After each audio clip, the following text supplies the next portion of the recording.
Hello and welcome to the very first episode of Living in Muchness podcast.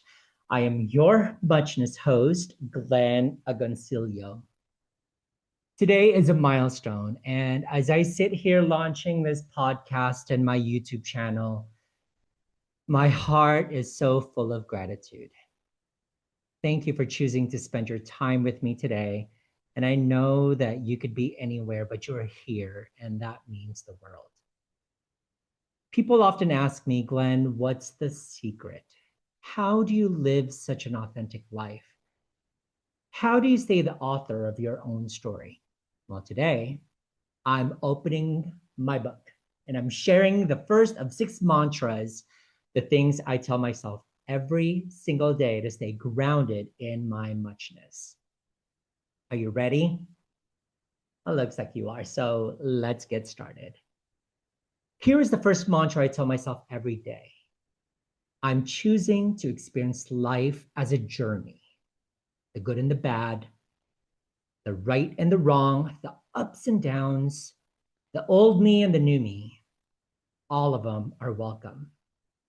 Now, I'm sure that we've all heard the cliche, life is a marathon, not a sprint. But let's really look at that.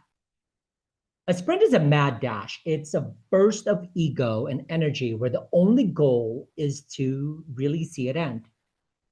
But a journey is like a marathon. It requires pace, stamina, and most importantly, it requires you to be awake for every one of those 26 miles. And to finish the race with your soul intact, you have to welcome everything that happens on the track. I mean, we're talking about the cramps, the wind, the cheers, and the quiet stretches, right? Live in muchness is to see every moment not as a hurdle to jump over, but as an environment to experience. So let me give you a real life example by bringing in my dog, Arthur. You see, in my old story, taking Arthur out felt like a sprint. I was rushed. I'd be looking at my watch thinking, oh my God, Arthur, you haven't pooped yet. It's been 4 blocks. We really have to get going. I have to feed you. Then I have to shower. Then I have to start my day. Oh my God, there's just so much. I was physically there, but my mind was already 3 hours into the future.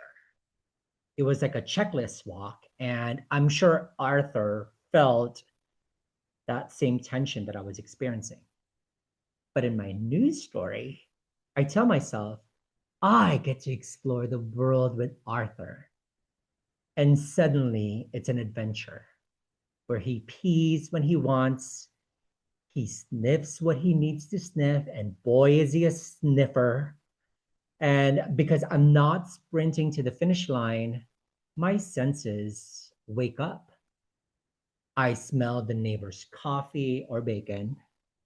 I hear the rhythm of the kids playing at the park, and all of a sudden, my surroundings feel alive. And that walk isn't just a chore anymore, it's a muchness experience. Now, we also do this with our relationships. Think about a date night with your significant other, your bestie, or someone you love. Is it a sprint? I mean, that's like the chew, swallow, leave experience where you're checking your phone, you're also navigating the awkward silences and trying to get to the end of the bill. Oh my God, how hollow does that sound? Or is it a journey? You see, when a date is a journey, you notice the muchness of the room, amber glow of the lighting, the way the spices and the food and the flavors, right? When it hits the back of your throat, the way you're vibing with the person across from you. When you choose the journey, you aren't just eating dinner. You're participating in what I'd like to call a symphony that even the staff and other diners become a part of your experience. A meaningful journey isn't just about the happy parts, it's about the full spectrum. It's about being brave enough to dance toe to toe with life. And the key to muchness is your willingness to be open. I think of the poet Rumi, who said, out beyond ideas of wrongdoing and right doing, there is a field, and I will meet you there. I want to be in that field. I want to live in that field. You see, I used to be a summer only person. I loved my shorts and t shirts, and I thought that was the only way to be comfortable. And really, that was my old story. But my new story asks, how can I find like comfort in every season now that I've discovered the muchness of winter, the weight of a soft wool sweater or the snugness of a beanie, the crispness of the air. Don't get me wrong, I haven't lost my love for summer. I've simply expanded my capacity for joy. And now I get to have the shorts and the joggers. And that's what I'd like to call the expansion of the self. So, choosing to see life as a journey is a portal. It is an invitation to see where things land. Maybe a new color, maybe yeah, you might try a new color and realize that black is still your vibe, like me, right? And that's okay. The win isn't the color. The win is that you were willing to explore the palette. And that's something that I do every day. So I leave you with this mantra for your week. I am choosing to experience life as a journey, the good and the bad, the right and the wrong, the ups and downs, old me and the new me, and all of them are welcome. That is number one of the 6 things I tell myself every day. My question for you today is, in what area of your life have you been sprinting?